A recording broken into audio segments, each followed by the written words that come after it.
ഒരു ചിമ്പാൻസിയുടെ കയ്യിലിരിക്കുന്ന ഒരു വാഴപ്പഴം സ്വർഗരാജ്യം വാഗ്ദാനം ചെയ്ത് ഒരു മനുഷ്യനും അതിൻ്റെ കയ്യിൽ നിന്ന് വാങ്ങാൻ കഴിയില്ലെന്ന് സാപ്പിയൻസ് എന്ന വിശ്രുത ഗ്രന്ഥത്തിൻ്റെ കർത്താവ് യുവൽ നോഹ് ഹരാരി തമാശയായി പറയുമ്പോൾ അതിൽ തെളിയുന്നത് സ്വർഗരാജ്യത്തെക്കുറിച്ചോ മറ്റെന്തെങ്കിലും കാര്യങ്ങളെക്കുറിച്ചോ ഭാവന ചെയ്യാനും സങ്കല്പിക്കാനും ഭൂമിയിൽ മനുഷ്യനല്ലാതെ മറ്റൊരു ജീവിക്കും കഴിവില്ല എന്ന് സ്ഥാപിക്കാൻ വേണ്ടിയാണ് ഹരാരി അത് പറയുന്നത്.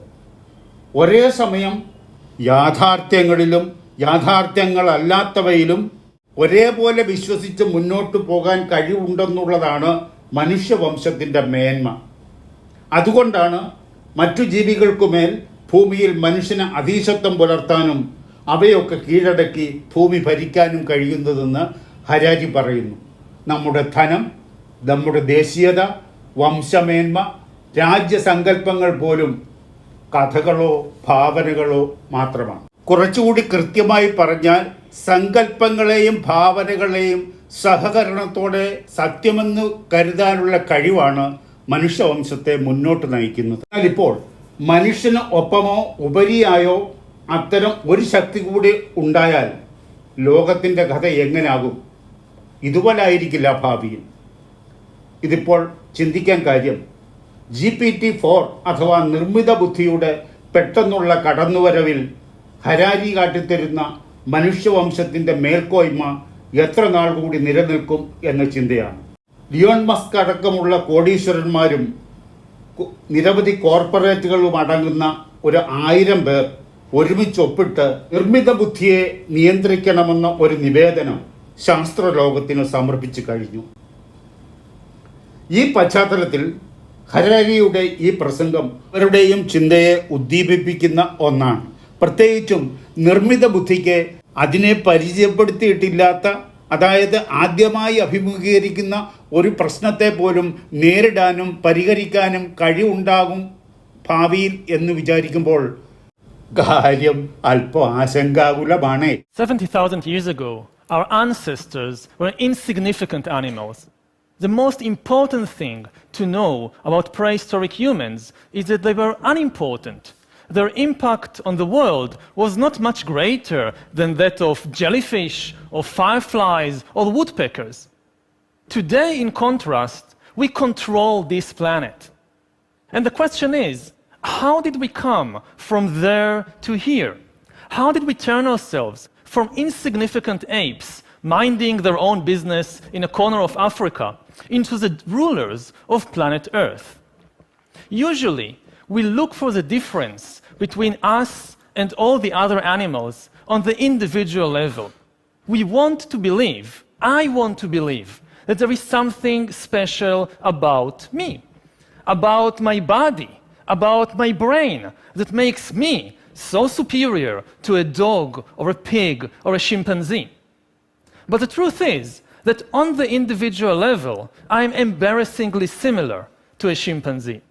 And if you take me and a chimpanzee and put us together on some lonely island and we had to struggle for survival to see who survives better, I would definitely place my bets on the chimpanzee, not on myself.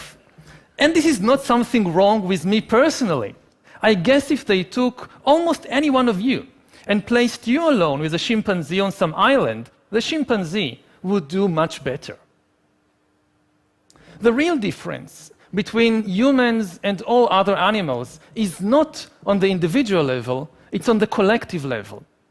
Humans control the planet because they are the only animals that can cooperate both flexibly and in very large numbers. Now, there are other animals, like the social insects, the bees, the ants, that can cooperate in large numbers, but they don't do so flexibly. Their cooperation is very rigid. There is basically just one way in which a beehive can function. And if there is a new opportunity or a new danger, the bees cannot reinvent their social system overnight. They cannot, for example, execute the queen and establish a republic of bees or a communist dictatorship of worker bees. Other animals, like the social mammals, the wolves, the elephants, the dolphins, the chimpanzees, they can cooperate much more flexibly. But they do so only in small numbers, because cooperation among chimpanzees is based on intimate knowledge, one of the other. If I'm a chimpanzee and you're a chimpanzee and I want to cooperate with you, I need to know you personally. What kind of chimpanzee are you? Are you a nice chimpanzee? Are you an evil chimpanzee? Are you trustworthy? If I don't know you, how can I cooperate with you? The only animals that can combine the two abilities together and cooperate both flexibly and still do so in very large numbers is us, Homo sapiens. 1 versus 1, or even 10 versus 10, chimpanzees might be better than us. But if you pit 1,000 humans against 1,000 chimpanzees, the humans will win easily, for the simple reason that 1,000 chimpanzees cannot cooperate at all. And if you now try to cram 100,000 chimpanzees into Oxford Street, or into Wembley Stadium, or Tiananmen Square, or the Vatican, you will get chaos, complete chaos. Just imagine Wembley Stadium with 100,000 chimpanzees. Complete madness. In contrast, humans normally gather there in tens of thousands, and what we get is not chaos, usually. What we get is extremely sophisticated and effective networks of cooperation. All the huge achievements of humankind throughout history, whether it's building the pyramids or flying to the moon, have been based not on individual abilities, but on this ability to cooperate flexibly in large numbers. Think even about this very talk that I'm giving now. I'm standing here in front of an audience of about 300 or 400 people. Most of you are complete strangers to me. Similarly, I don't really know the people, all the people, who have organized and worked on this event. I don't know the pilot and the crew members of the plane that brought me over here yesterday to London. I don't know the people who invented and manufactured this microphone and these cameras which are recording what I'm saying. I don't know the people who wrote all the books and articles that I've read in preparation for this talk. And I certainly don't know all the people who might be watching this talk over the internet somewhere in Buenos Aires or in New Delhi. Nevertheless, even though we don't know each other, we can work together to create this global exchange of ideas. This is something chimpanzees cannot do. They communicate, of course, but you will never catch a chimpanzee traveling to some distant chimpanzee band to give them a talk about bananas or about elephants or anything else that might interest chimpanzees. Now, cooperation is, of course, not always nice. All the horrible things humans have been doing throughout history, and we have been doing some very horrible things, all those things are also based on large-scale cooperation. Prisons are a system of cooperation. Slaughterhouses are a system of cooperation. Concentration camps are a system of cooperation. Chimpanzees don't have slaughterhouses and prisons and concentration camps. Now, suppose I've managed to convince you, perhaps, that yes, we control the world because we can cooperate flexibly in large numbers.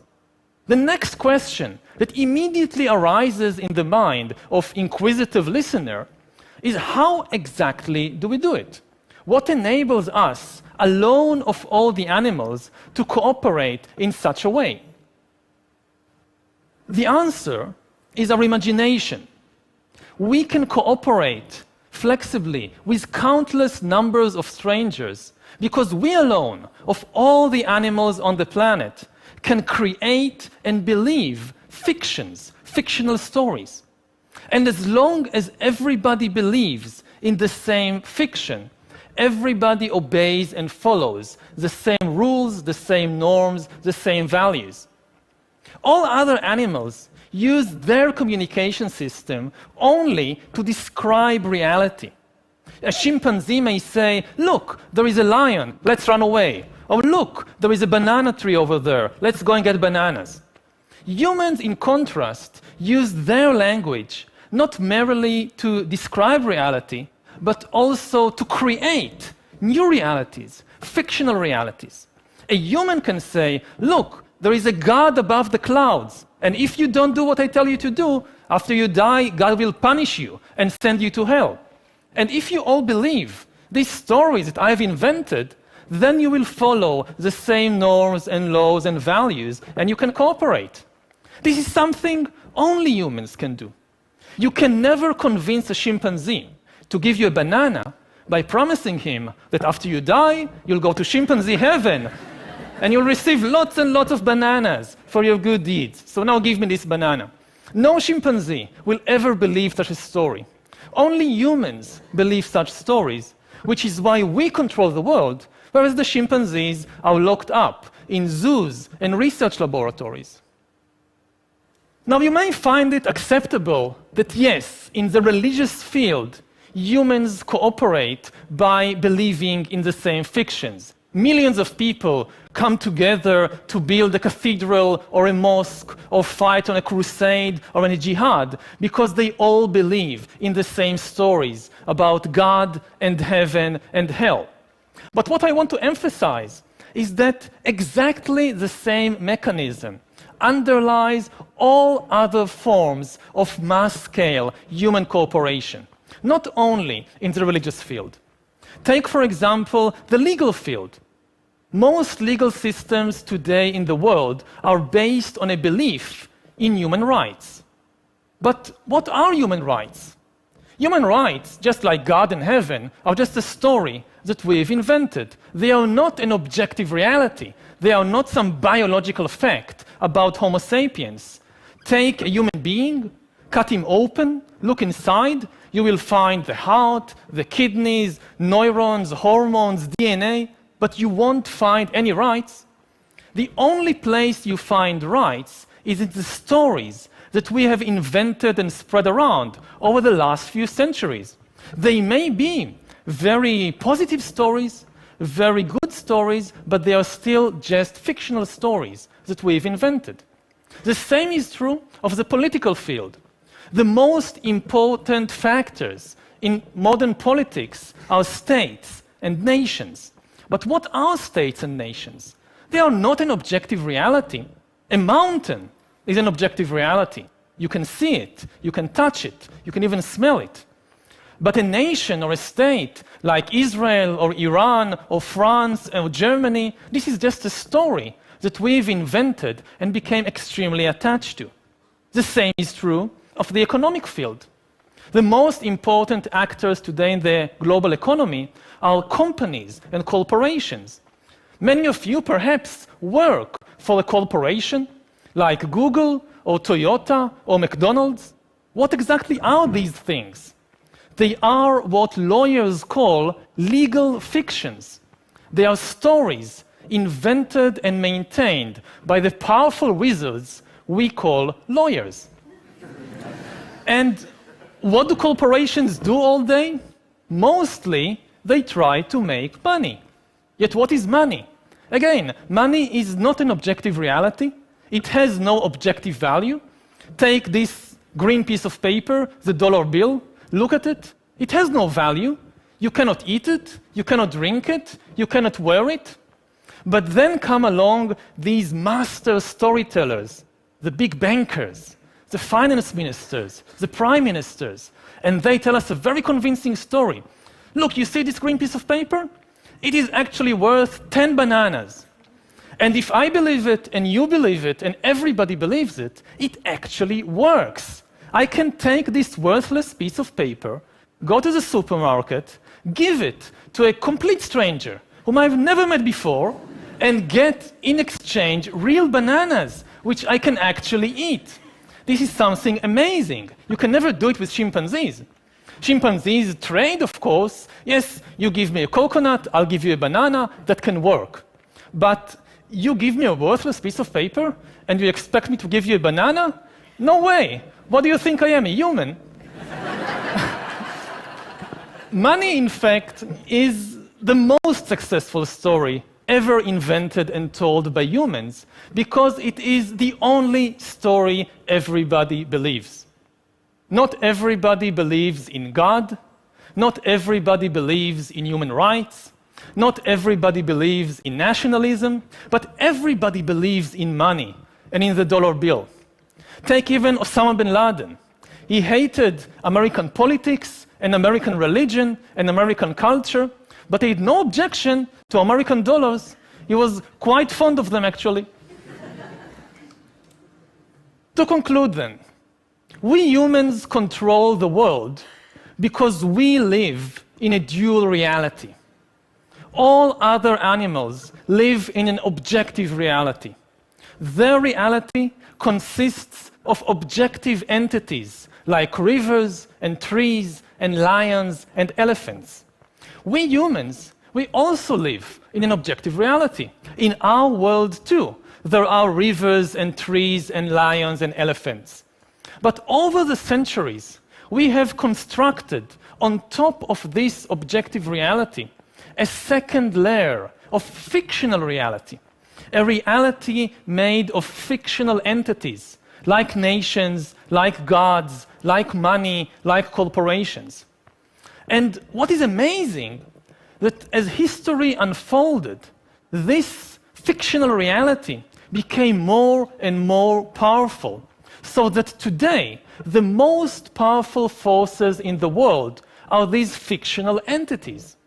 Today, the very survival of rivers and trees and lions and elephants depends on the decisions and wishes of fictional entities like the United States, like Google, like the World Bank, entities that exist only in our own imagination. Thank you.